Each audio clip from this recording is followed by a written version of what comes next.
Hello, magandang hapon mga lalabs, mga vayots. Magandang gabi Pilipinas, Luzon, Visayas, and Mindanao. Sa mga kapwa ko Dabawin nyo na binaboy ni Bongbong Marcos sa Davao Region, sa buong Mindanao.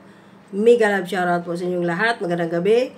At sa mga kapwa ko din po OFWs around the world, hello, mega love shoutout po sa inyong lahat. At magandang araw po, happy weekend po sa inyong lahat, no? At kung bago lang din po kayo sa aking YouTube channel, huwag po kalimutan mag-subscribe, like, at share. Maraming salamat. Sa topic natin ngayon, itong si Madam Chair. Sino ba ito? Estila Luz Kimbo. No, na grabe, ang lofet ng kanyang mga relo, tag 4 million. May 3 million. May mga bags na tag 1, halos kulang-kulang 2 million ang isa. Pero yung kanyang lugar, itong pakita muna natin bago doon sa loho ni Madam Chair, Estila Kimbo, na nagsisirculate ngayon sa social media dahil sa ginawa nilang pagmamalupit kay VP Sara sa kanyang budget na mahigit 2 billion lang, kinaltasan pat ginawa lang 733 million at nais nilang alisin ni VP Sara ang mga satellite offices nito, nasa 12 na nga lang. Dahil nais nila na yung tingog party list ni Martin Romualdez at ng kanyang asawa ang mamamayagpag. So, bago tayo sa loho ni Madam Chair, Estila Kimbo, dito muna tayo sa Bagyong Carina. Ito, oh. Dito tayo, ha.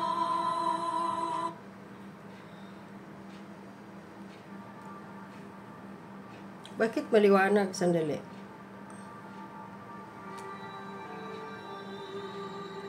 Ayan na, makita niyo, Bagyong Carina to, wala pang inting dito. Misto lang dagat.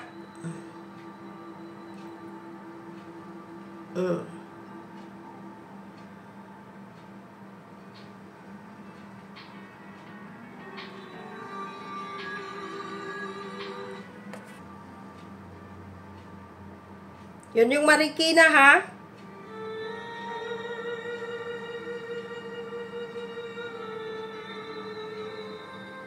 Kawawa ang sinapit mga taga Marikina noong panahon ng Bagyo Carina.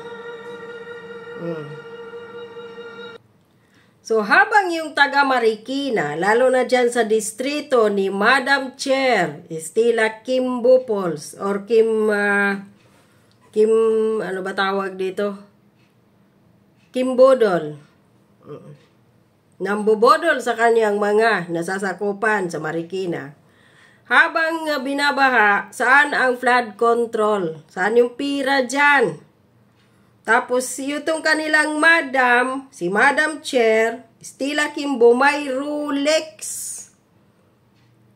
Na 3 milyon mahigit ang halaga, mga lalabs, mga vayots.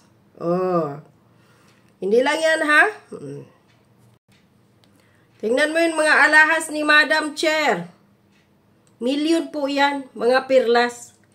Balak pang sapawan si Gretchen Barreto dahil mahilig sa mga ganito, di ba? O yan, samantala, ito siya, ano daw ito siya, normal na tawag pa dito, down to earth ko, no? Pinakasimpleng teacher daw ito. Pero tingnan mo, ganito pala yung simpleng teacher. Tapos, ito. Ito yung vice presidente, tapos tinatawag nilang Bratinila. Tingnan mo yung pinagkakaiba ng Bratinila at ng isang simple teacher. O, di po ba malaking pinagkaiba or kaibahan? O, yung kanyang bag na Hermes Birkin na 1.9 yata ito million pesos. Ito din yung bag niya. Ito bit niya 1.2 yata ito million bags ni Madam Chair. Ito pa, kaya ang tindi ng mga damit niya. Bags pa lang 'yon. Pag-uusapan natin relo na may Rolex siyang 3 million. Mayroon siyang isa pang relo na saan pa? So, yun. Ganon kaloho si Madam Chair. I don't do too much. I'm very mindful while I'm at work. See how I look very presentable. The way I came to the interview is the way I go to the job. A lot of you girls go to the interview looking like Marge Simpson and go to the job looking like Patty and Selma. Nako. Demure. I'm very modest. I'm very mindful. You see my shirt? Only a little chichi out, not my chocho. Be mindful of why they hired you. Yan, Here's your million reality yan. check, diva. What's the name you'd like me to make it out to? See how I do my makeup for work? Very demure. Very mindful. 39,000 yun. Oh, ito. Mamahalin. Ito yung mga perlas na yan. Oh, kagaya yan ni Gretchen Barreto. Ulitin ko. So, yung mga mamahaling bags. Bags pa lang yun, mga lalabs, mga viots ha. Bags, relo. Out pa dyan yung kanyang mga sapatos. Yung kanyang, kung ano pang mga ibang mga anik-anik, mga lalabs, mga viots. Wala pa dyan eh. Out pa. Ano ba yung relo niyang 4 million? O ito. Samantala, yung Marikina kapag inuulan, bumabaha. Walang flood control. At si Madam Chair, Stella Kimbo, ayan ang kanyang relo na 4.5 million pesos. Madam, tanong lang, gaano kayo kayaman? Na parang, wala problema kay sino ba ito? Gretchen Barreto. Hindi naman siya politiko. Pati mister niya, hindi naman politiko, no? Businessman.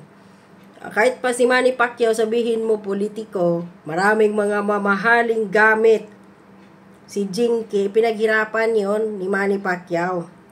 Kung ano mang merong mga mamahaling relo, mga bag, sapatos, damit, at kung ano-ano pa si Jinky, pinaghirapan din ng mister niya bago siya sumabak sa politika.